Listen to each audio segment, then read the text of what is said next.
The letter arrived on a Thursday, which was the same day Margot Sinclair buried her mother, and found out the house was not hers to keep. She read it twice, standing in the kitchen with her coat still on and the smell of church candles in her hair. It was from a solicitor in Regina, a man named Aldous Fitch, whose handwriting was precise and whose meaning was not.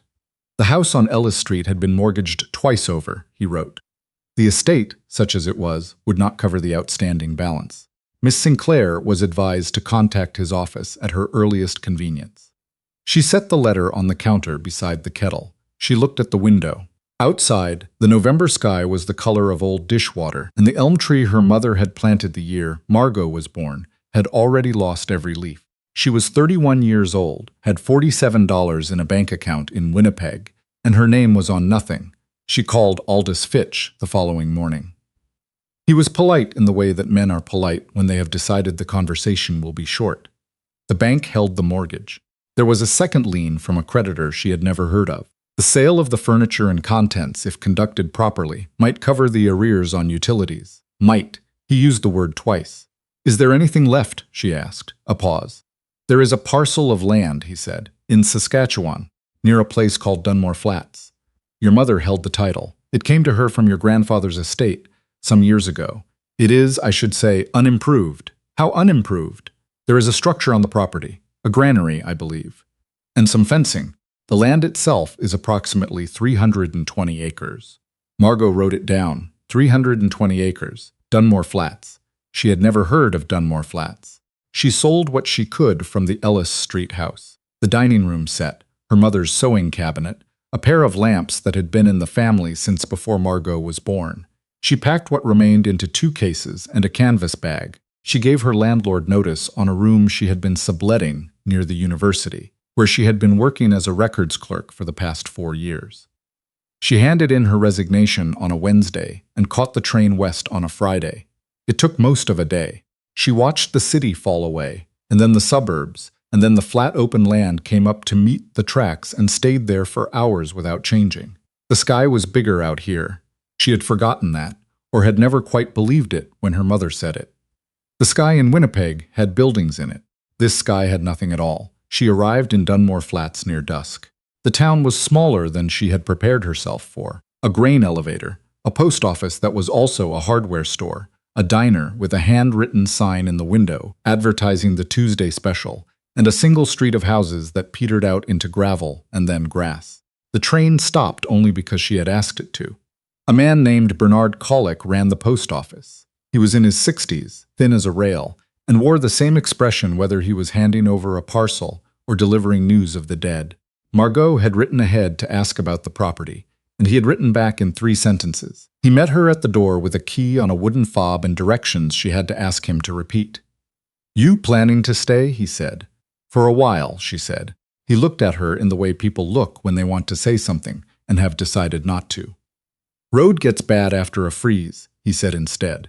"You'll want to stock up before November's out." The property was 11 kilometers from town, down a gravel road that turned to 2 ruts through a field. The granary her grandfather had left her was a square, weathered building with a tin roof and a door that opened only if you lifted it slightly as you pulled. Inside smelled of old grain and mouse and something else, oil, maybe, or rust. There was a wooden shelf along one wall and nothing else. She stood in the middle of it and looked up at the rafters. Then she went back to her car, a 1987 Civic she had bought from a colleague for $400, and took out her sleeping bag and her camp stove and a box of groceries she had bought in Moose Jaw. She swept the floor with a broom she found leaning against the outside wall. She cooked a can of soup. She slept badly on the wooden floor, with the wind pushing at the tin roof all night, and in the morning she got up and walked the fence line. The land was flat near the building, and then rolled gently west, where there was a line of willows that meant water. She found the creek in the afternoon, narrow, seasonal-looking, but with signs of a spring that ran longer. The fencing was in worse shape than the solicitor had made it sound. 3 sections were down entirely. A 4th was held up by rust alone. She was not a farmer. She had never pretended to be one. Her grandfather, her mother's father, had run cattle on this land until his knees gave out and his wife died, and he moved to a room in a care facility in Swift Current.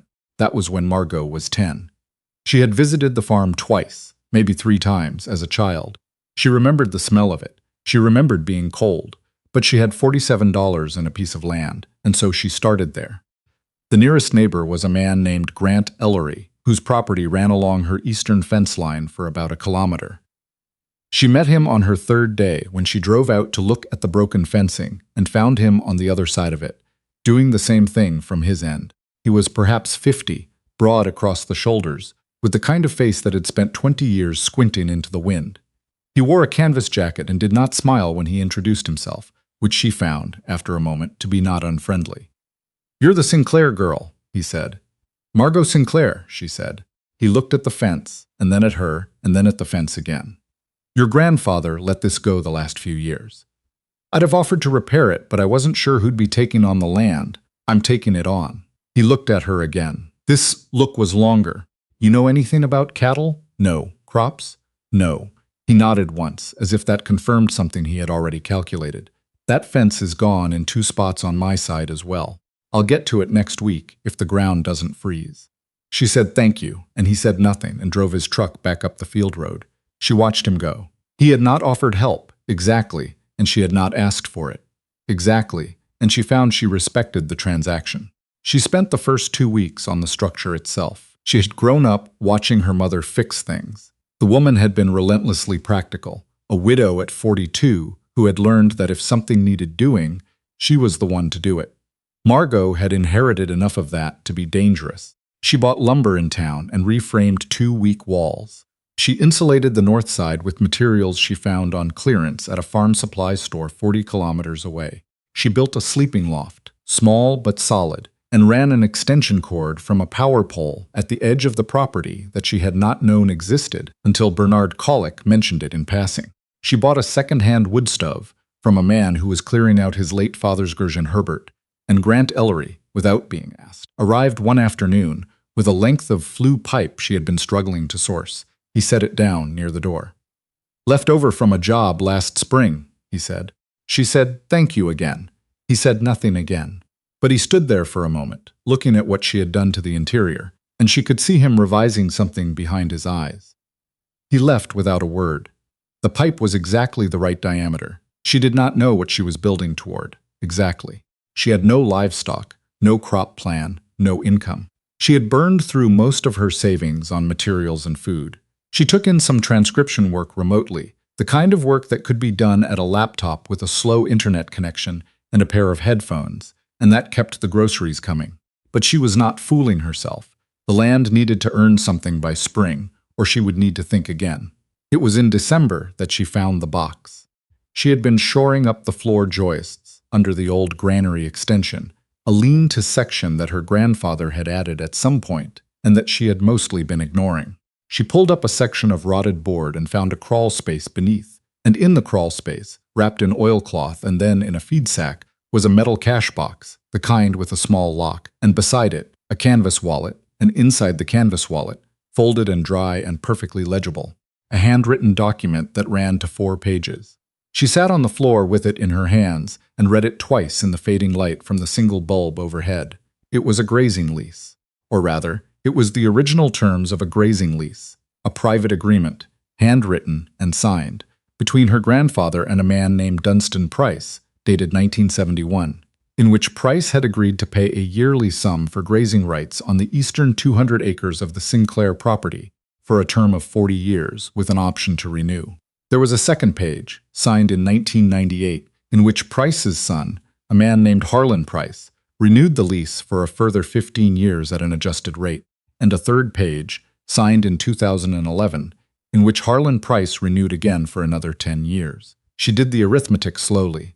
The lease ran through 2021. She was sitting in December of that year. The lease had expired 11 months ago. She opened the metal cash box. It held a bundle of receipts, old and new, spanning decades, payments made, dates and amounts recorded in her grandfather's hand, and later in another hand she took to be Harlan Price's. The last payment in the box was dated January of the current year, $6,200. Paid to whom, it did not say. She locked the granary and drove to town. Bernard Colick was closing up the post office when she arrived. "Harlan Price," she said. He looked at her. "What about him? He's been grazing his cattle on my land." Bernard was quiet for a moment. He's been grazing his cattle on that land since before you were born, he said carefully. Under a lease my grandfather held. Another pause. I wouldn't know about a lease. Who would? He took a long breath and looked out at the street. Harlan Price runs about 400 head, he said. His family's been in this valley since the 20s. He's on the school board. He plows the road to the Wickers place every winter without being asked. He paused. He's also a difficult man when he thinks he's been wronged. Has he paid this year? I wouldn't know. She drove home. She called Aldous Fitch the next morning and described what she had found. He was quiet for longer than she expected. If the lease has expired, he said slowly, and no renewal has been signed, then Mr. Price has been using your land on what would amount to an implied tenancy, at a rate presumably agreed between himself and your grandfather's estate. Though, if the estate was settled without knowledge of this lease, the payments may have been going. He trailed off. Where were the payments going, Miss Sinclair? I don't know, she said. There are receipts in the cash box, but no record of who received them. Another silence. I will need to review the documents, he said. But I will tell you this. If those payments were being made but not declared to the estate, that is a matter of some concern. And if Mr. Price has continued to use the land after the lease's expiration without a new agreement, then he has been doing so without legal standing. She asked him what that meant in plain language. It means, he said, that you have a claim. She did not go to Harlan Price immediately. She spent a week reading what she could about grazing leases and agricultural tenancy in Saskatchewan, which was more than she had expected to read about such things, and less than she needed. She wrote down questions for Aldous Fitch. She drove the eastern 200 acres and counted the cattle. She couldn't get an exact number, but estimated between 150 and 200 head, winter-thin and spread across the hills. They wore Price's brand, a P inside a circle that she found recorded in the county office's public brand registry. She met Harlan Price for the first time on the morning she went to his gate with the original lease in a manila envelope. He was a big man, which she had expected from his reputation. He had a gray mustache and wore a sheepskin vest over a flannel shirt, and he looked at her with the flat assessment of someone who had dealt with problems before and classified this one before she spoke. You're the Sinclair girl, he said. She was beginning to think she would spend her life being identified this way. I'm Margot Sinclair, she said. I own the land to your west. I know what you own. She held out the envelope. I found this in the granary. He did not take it immediately. He looked at her hand, and then at her face, and then he took the envelope and opened it and read the documents with the careful attention of a man who reads every word of every paper he signs. When he was done, he folded them precisely and slid them back into the envelope and held it out to her. Your grandfather was a fair man, he said. Yes, she said. We had an understanding. I know. It's in the lease. I've been paying. I've seen the receipts to the estate. She waited. He looked past her at the field and then back. I wasn't notified the land had changed hands, he said. I've only been here 5 weeks, she said. Something shifted in his face. Not softening exactly, more like a recalibration. He was the kind of man who did not like to be surprised, and he had been surprised. Not by her, she thought, but by the fact that the land had come to someone who had bothered to look through the floor joists. What is it you want? He said. She had thought about this. She had thought about it for 10 days, driving the fence line in the morning, lying awake on her sleeping loft at night with the wood stove ticking and the wind working at the tin. I want to sign a new lease, she said, one that's documented and registered, and that both parties understand. I want a fair rate for the current year and back payment for the period after the expiration, at the rate specified in the 2011 renewal. I want the lease to run 5 years with an option to renew. He looked at her for a long time. And the fencing, she added, the 3 down sections on the east line. I want those repaired as part of the agreement. He made a sound that might, in another man, have been a laugh. It wasn't quite that. You've thought about this, he said. I've had time. He looked at her again, the same recalibrating look. Then he said, Come in. I'll put on coffee. The negotiations took 3 meetings and 1 phone call between Aldous Fitch and Harlan Price's own solicitor, a woman in Moose Jaw named Constance Hallett, who turned out to be thorough and reasonable, and to share Aldous Fitch's view that the cleanest resolution was a documented agreement rather than a dispute. Margot drove to Moose Jaw twice. She sat in offices that smelled of old carpet and reviewed documents she had not known, 6 weeks earlier, that she would ever need to understand. The back payment came to just under $9,000, covering 11 months at the rate from the 2011 renewal. The new lease set a rate that was slightly higher, adjusted for current land values, with a provision for annual indexing. The fencing was to be repaired by Harlan Price's crew before the 1st of February. She signed the lease on the 18th of January in Constance Hallett's office, across the table from Harlan Price, who signed without ceremony and stood and offered his hand. She shook it. "Your grandfather would have done the same," he said, which was, she understood, his version of a compliment. She drove home through a snowstorm, the road nearly invisible and the windshield wipers working overtime, and when she pulled up beside the granary, she sat in the car for a moment with the engine running and the heat on and the legal envelope sitting on the passenger seat, and she allowed herself, for perhaps 30 seconds, to feel the full weight of what had shifted. Then she went inside and made tea. Grant Ellery heard about the lease through channels she did not fully understand. The way news moved in small communities, through hardware stores and grain elevator conversations, through women talking on porches and men not quite talking while they fixed engines. He appeared at her gate one afternoon in late January, which she had come to understand was his version of a formal visit, and he stood outside his truck in the cold and looked at the repaired fence line that Price's crew had finished 2 days earlier. "Clean work," he said. "They did good work," she said. He was quiet a moment. She had learned that his silences were not uncomfortable, that they were simply the space he left for thinking. "You plan to run anything on the west half?" he said. "I've been thinking about it." "What kind of thinking?" She leaned against the doorframe. "I don't know cattle," she said. "I'm not going to pretend otherwise. But I've been looking at a backgrounding operation, buy weaned calves in the fall, carry them through to spring weight, sell to feedlots. Lower overhead than a cow-calf operation. I don't need a herd of my own." He looked at her with the same expression he'd had that first afternoon, when he'd looked at what she'd done to the granary's interior, the revised look. "You'd need handling facilities," he said. "I know, and winter feed. I know." He scuffed his boot in the snow. "My squeeze chute's sitting idle until March," he said. "If you were to get a small group in, say 30-40 head, you could use my setup while you build your own. Wouldn't be a favor. I'd want to run any animals I have needing work through at the same time, save me a trip." She understood that this was how he offered things, wrapped in practicality, free of sentiment, available to be declined without awkwardness. "That would work," she said. He nodded and got back in the truck. "Bernard Collick's nephew is selling 43 Angus calves in February," he said through the window. "Priced fair. I can introduce you if you want." He drove off before she could answer, which meant the answer was assumed, which was, she was discovering, a reasonable assumption. The calves arrived in the first week of March, 41 of them. 2 had been sold before she got there, and she took the remaining lot at a price that left her with enough of the price back payment to cover the first month's hay. They were small and ugly and suspicious, the way weaned calves are, and they stood in a tight knot at the far end of the pen and regarded her with collective distrust.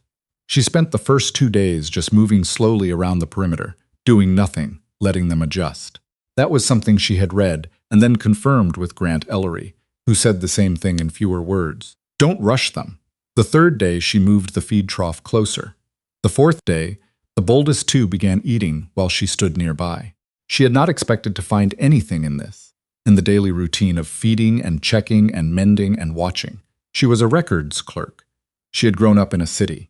But there was something in the regularity of it, the way the animals needed her at the same time every day, regardless of what else had happened, that organized the rest of her life around it in a way she found, unexpectedly, steadying. Her mother would have understood that. Her mother had kept a small garden on a north-facing lot that everyone said was too shaded for vegetables, and she had grown tomatoes in it anyway, staking and tying and rotating pots to catch the afternoon light, and the garden had been the same steadying thing. Margot had not understood it then. She was beginning to. There was a complication in April that she had not anticipated and perhaps should have.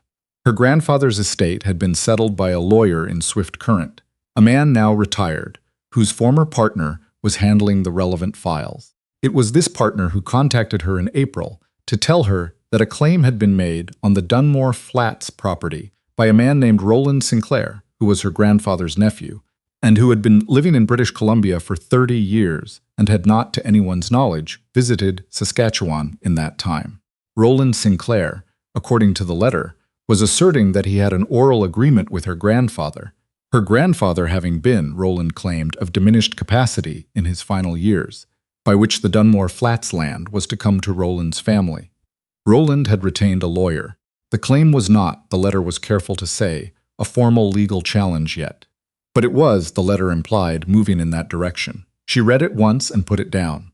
She stood at the window, looking at the pasture, where the calves were beginning to show the first signs of the growth she'd been tracking, and she thought about diminished capacity and about her grandfather, who had signed a grazing lease renewal in 2011 at the age of 84 in handwriting that was firm and clear and completely coherent, and who had continued paying property taxes on this land until the year he died. She called Aldous Fitch. "Roland Sinclair," she said. A pause. "He contacted us as well," he said. "This morning, in fact. His solicitor sent a letter. Is the claim valid?" Another pause. Longer. "An oral agreement of this nature, without documentation, unsupported by witnesses or corroborating evidence, would face significant challenges," he said, "particularly if the estate was settled through a valid will." "Was it? Your grandfather had a will. It was registered and witnessed and went through probate without challenge when he died. The Dunmore Flats property was listed in the estate and transferred to your mother as sole beneficiary, and from my mother to me." "Yes." "So what does Roland want?" "I believe," Aldous said carefully, "that Roland wants to see whether you'll settle. Some people make claims like this, not because they expect to win, but because they expect the expense and trouble of defending to be sufficient incentive to pay something to make it go away." She looked at the calves in the field. "I won't be paying anything," she said.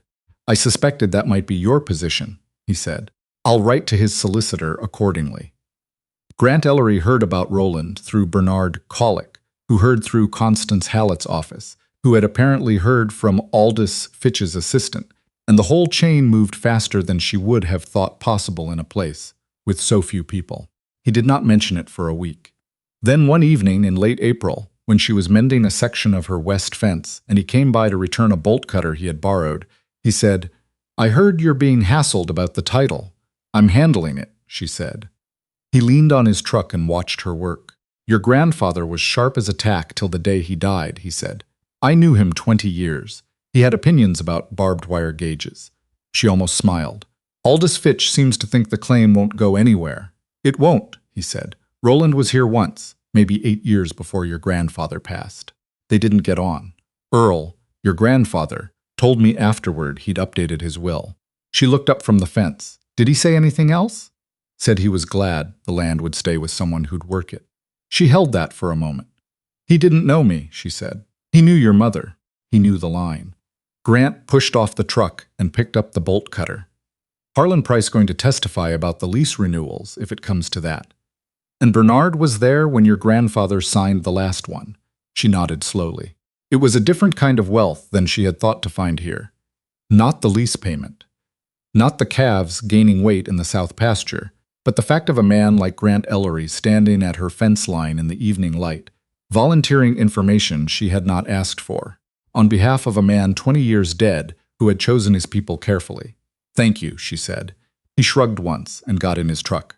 "Fence posts crooked," he said, pointing, and drove away. Roland Sinclair's solicitor sent 2 more letters through May, each one slightly less confident than the last. And then, in June, a final brief communication indicating that his client had decided not to pursue the matter further. Aldous Fitch called to tell her, and added that he had rarely seen a claim fold so cleanly, which she took as a compliment in the way that lawyers offer compliments, couched in understatement and likely accurate. She was standing in the south pasture when she got the call, checking the weight gains on a group of calves she was planning to sell at the August auction. She had taken to doing this in the early morning, walking the fence line slowly, watching the animals move. They had stopped regarding her with distrust some weeks ago. Now they simply moved aside and went back to grazing. She thought about her mother, who had stood in a kitchen in Winnipeg with a solicitor's letter and a house that was mortgaged twice and no plan forward, and had made tea and then figured it out the same way she always had. One thing at a time, in order, without drama. The calves sold well in August. Not spectacularly.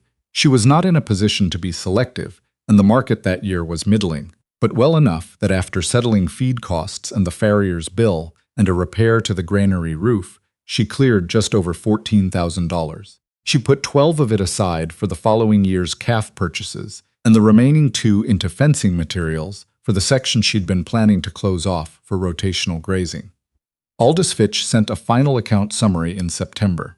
She paid it. He wrote back, unusually, with a personal note, that it had been a pleasure to work with someone who understood the difference between a problem and a situation. She kept the note, not for sentiment, but because she thought her mother would have liked it. The library in Dunmore Flats was a single room attached to the side of the community hall, with shelves donated by a farmer who had cleared out a schoolhouse, and books that were old and various, and arrived mostly through box donations. It was open 3 mornings a week, staffed by a retired teacher named Vivian Alt, who was 80 years old, and drove herself in from 12 kilometers away in all weather. Margot started going on Tuesday mornings, initially for the internet connection, which was faster than what she could get on her property. Then she started staying, and then she started helping Vivian sort donations. And then, because Vivian's hands had begun to give her trouble, she took on the cataloging. She was not doing it because she thought of herself as a community member exactly. She was not sure she had earned that yet, but she found that she liked the work, which was systematic and satisfying, and she liked Vivian, who was brisk and funny, and had strong opinions about the Dewey Decimal System and no patience for sentiment. "You're staying, then?" Vivian said one morning, not as a question. "I think so," Margot said. Vivian handed her a stack of donated paperbacks to evaluate. "Good," she said. "The last person who owned that land left it alone for years. Land doesn't like being left alone." Margot looked at the stack of books in her hands. Westerns, mostly. A few romances, a history of the Qu'Appelle Valley. "Neither do libraries," she said. Vivian made a sound that might have been approval, and they went back to work. The following spring, she bought 12 cows. Not a full herd, she was not ready for that, and she knew it. But she had spent the winter reading and watching, and asking questions of the kind that Grant Ellery was willing to answer if you asked them the right way, which was directly and without preamble, and she had decided that she could carry a small cow-calf pair operation alongside the backgrounding work, building slowly towards something that could sustain itself on the land's own terms, rather than borrowed time. Grant helped her select the 12 cows at a dispersal sale in March. He said little during the process, which she had learned meant he approved of her choices. When she bought a Hereford cross he had looked at twice, he nodded once and moved on to the next animal. On the drive back, trucks loaded with cattle she now owned, he said, "Your grandfather ran Herefords." "I know," she said. "I found photos in the cash box." He was quiet for a mile. He was a good stockman. She looked at the road ahead. "I'm going to try to be," she said. He said nothing, which, she had long since learned, was Grant Ellery's version of "I believe you." She drove home through a late March afternoon, the land on both sides of the road still brown, but with the faint green suggestion of a different season underneath, the way Saskatchewan looks in that brief window before it commits to spring. The granary was lit from inside. She had left the lamp on, and it threw a rectangle of yellow light across the yard. She pulled up and sat for a moment before getting out. 320 acres. A lease renewed and documented. A claim dismissed. A winter's work held in the walls around her. $47, 11 months ago. And a piece of land she had not known existed. Her mother had stood in a kitchen with a letter she didn't expect and made the best decision available. Margot had done the same. She got out of the truck and went to check on her cattle, and the spring evening settled around her, and the land held its ground the way land does. Quietly, without comment, the same as it always had.